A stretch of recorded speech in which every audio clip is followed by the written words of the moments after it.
سب سے بڑی بیماری کیا ہے بندے کی؟ خوفناک علامت کیا ہے دل کے بیمار ہونے کی؟ کہ کوئی بندہ بیماری میں ہے اور ادھر ایک بندہ اس کو دیکھ کے خوش ہو رہا ہے،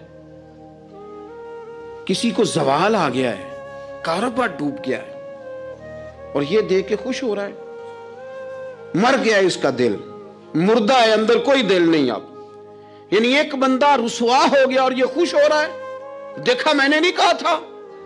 جب کوئی کسی کی رسوائی، کمزوری اور کسی کے زوال پر راضی ہونے لگے تو پھر سمجھ لے کہ اس کا حال اتنا برا ہو گیا ہے کہ اب یہ اخلاقی طور پر مردہ زندگی گزار۔ ہمارا اب یہ حال ہے کہ ہم لوگوں کے دکھوں پر ہنسنے لگے۔ ہم کسی کے ہاں کوئی شخص تکلیف میں آتا ہے تو ہم اس کو کہکہوں میں اڑاتے ہیں۔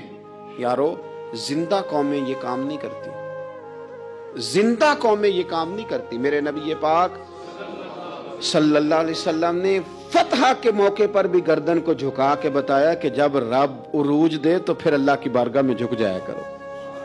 کسی شخص کے پتہ ہے، ایک حدیث سنو، یہ مسلم شریف میں موجود ہے۔ حضور نے فرمایا ایک بندہ گناہ کرتا تھا، پھر اس نے توبہ کر لی، اگر کسی نے دوبارہ اسے وہ گناہ یاد کرایا کہ تو یوں ہوتا تھا، اگر کسی نے اسے دوبارہ گناہ یاد کرایا تو یاد کرانے والے کو اللہ سزا کے طور پر مرنے سے پہلے پہلے اس گناہ میں مبتلا کر دے گا۔ خفیہ تدبیر آئے گی اللہ، جس کو اللہ نے معاف کر دیا، زمین آسمان بھول گئے، فرشتوں کے دفتر سے اس کا گناہ محو کر دیا گیا، تو نے کیوں یاد رکھا؟ لیکن ہمارے دل اس طرح کے ہیں، خیر کی خبریں نہیں دیتے، ہم خیر کی خبر نہیں دیتے، مثبت بات نہیں کرتے، ہمارے رویے دوسروں کے بارے میں سخت ہیں۔ یعنی بہو سے، داماد سے اختلاف ہو گیا، پھر اس نے معافی مانگ لی، پھر ہم نے معاف کر دیا، پھر ایک سال کے بعد دوبارہ لڑائی ہوئی تو پچھلی بات دوبارہ یاد کرنی چاہیے تھی، اس کی تو معافی دے دی تھی آپ نے، لیکن آپ نے پھر یاد کر لی وہ بات۔ اس کا مطلب ہے آپ نے صلح کی تھی، دل صاف نہیں کیا تھا۔ دل جب آپ صاف کر لیں تو پھر معاملہ ختم ہو گیا، پھر آپ پھر نکال پھینکے ساری چیزیں۔ مسند امام احمد بن حنبل میں حدیث ہے، حضرت انس بن مالک رضی اللہ تعالیٰ عنہ کہتے ہیں میں بھی بیٹھا تھا، حضرت عبداللہ ابن عمر رضی اللہ تعالیٰ عنہ بھی حضور کی بارگاہ میں بیٹھے تھے۔ نبی پاک صلی اللہ تعالیٰ علیہ وسلم نے فرمایا ابھی ایک شخص تمہارے پاس آنے والا ہے، تیاری کر لو، آنے والا جنتی ہے۔ کہتے ہیں ایک شخص اندر داخل ہوا تو سادہ سا بندہ، داڑھی سے پانی کے قطرے گر رہے، جوتے ہاتھ میں پکڑے یا بغل میں دبائے، وہ آ گیا، حضور سے بات چیت کی، چلا گیا۔ ہم بڑے خوش تھے کہ کمال نہیں ہو گیا، جس کو حضور نے دنیا میں جنت کی بشارت عطا کر دی۔ اگلے دن اس نے اتفاق، ہم اسی جگہ اسی حال میں بیٹھے تھے کہ پھر محبوب نے فرمایا بھی ایک بندہ آنے لگا، جنتی ہے۔ کہتے ہیں وہ بندہ آیا تو دیکھ کے حیران ہو گئے، یہ تو وہی کل والا ہی بندہ ہے، اسی طرح داڑھی سے پانی کے قطرے گر رہے ہیں، جوتے اس کی بغل میں آ کے بیٹھ گیا۔ تیسرے دن اللہ کی قدرت ہم وہیں بیٹھے تھے، پھر حضور نے فرمایا بندہ آنے لگا، زیارت کر لو، تیاری کر لو، بندہ جنتی ہے۔ وہی بندہ آیا جو پہلے 2 دن آیا تھا۔ حضرت عبداللہ ابن عمر کہتے ہیں کہ وہ حضور سے کوئی بات چیت کر کے جانے لگا تو میں اس کے پیچھے ہو گیا۔ میں نے اس کو جا کے سلام کے بعد کہا کہ یار میں تیرا مہمان بننا چاہتا ہوں، 3 راتوں کے لیے رکھ لو گے؟ اب محلہ بھی ایک، شہر بھی ایک۔ اس نے کہا جی ٹھیک ہے، آ جائیں، جو میرے پاس روکا سوکھا ہوگا پیش کر دوں گا۔ فرماتے ہیں 3 راتیں 3 دن میں اس کے پاس رہا۔ میں جاننا چاہتا تھا کہ کون سی ایسی عبادت کرتا ہے جس کی وجہ سے 3 دن حضور نے جنت کی بشارت اس کے لیے دی، اعلان فرمایا۔ کہتے ہیں میں نے کوئی غیر معمولی چیز نہیں اس کے اندر دیکھی، کوئی انوکھی عبادت نہیں دیکھی۔ عشاء پڑھتا، فجر تک سویا رہتا، میں تہجد کے وقت اٹھتا، نفل پڑھتا۔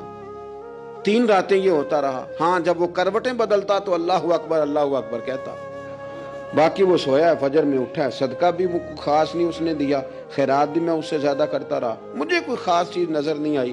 تیسرے دن میں جانے لگا تو میں نے اسے کہا یار سن، مجھے کوئی ضرورت نہیں تھی تیرے گھر میں قیام کرنے کی، میرا گھر قریب ہی ہے۔ وہ تو کمال یہ ہے کہ نبی کریم علیہ السلام نے اپنی زبان نے فیض ترجمان سے، یعنی وہ زبان جس کو سب کن کی کنجی کہیں، اس کی نافذ حکومت پہ لاکھوں سلام، حضور نے 3 دن تجھے مسلسل جنتی کہا ہے۔ میں تو دیکھنے آیا تھا کہ تیرے اندر کوئی عمل ہو تو میں بھی وہ شروع کروں۔ تو وہ کہنے لگا یہی ہے جو آپ نے دیکھ لیا ہے، فرض نماز ہی پڑھتا ہوں، روٹین کے کام ہی کرتا ہوں، کوئی خاص چیز تو میرے پاس کوئی نہیں۔ حضرت عبداللہ ابن عمر فرماتے ہیں میں نے تو سمجھا کہ میں تو اس سے زیادہ خیر کے کام کرتا ہوں۔ اب میں سوچتا ہوا وہاں سے نکلنے لگا کہ پھر کیا خاص بات ہے جو نبی پاک نے 3 دفعہ اسے جنتی کہا ہے۔ جب میں نکلنے لگا نا، دروازے پہ مڑنے لگا تو اس نے آواز دی، کہا یار سنو ایک بات یاد آئی ہے۔ میں نے کہا وہ کون سی؟ کہنے لگا یار جب سے بالغ ہوا ہوں نا، جب سے اللہ نے توفیق اسلام دی ہے، میں نے جب بھی اپنا دل دیکھا ہے نا، جب بھی میرے دل میں کسی کے لیے حسد کوئی نہیں، کوئی عداوت نہیں، کوئی بغض نہیں، کوئی کینہ نہیں، کوئی کیا کر رہا ہے، میرے دل میں سب کے لیے خیر ہی ہے، دل میرا صاف ہے، اس کے علاوہ نہیں مجھے پتا کیا عمل ہے۔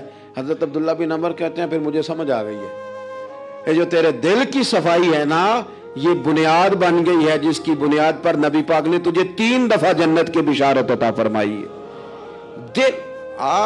دل میں میل کچیل رکھ کے نفل پڑھنا، عبادتیں کرنا، ریاضتیں کرنا، صدقات دینا زیادہ نفع بخش نہیں ہوتا۔ دل صاف ہونا تو تھوڑی عبادت بھی کام آ جاتی ہے۔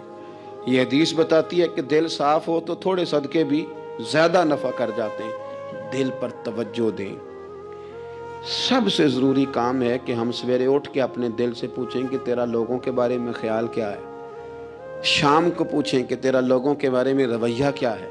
آپ اپنے دل لوگوں کے لیے صاف کر دیں، اس میں خیر پیدا کر لیں، تو پھر آپ محسوس کریں گے طبیعت ہلکی پھلکی بھی ہے، حشاش بشاش بھی ہے، ٹھنڈی بھی ہے، اور پھر اس میں اللہ رسول کی محبت کے جلوے بھی ہیں۔ پھر یہ خیر کی طرف ہمیں بلا رہی ہے۔ اللہ تبارک و تعالیٰ توفیق عمل عطا فرمائے۔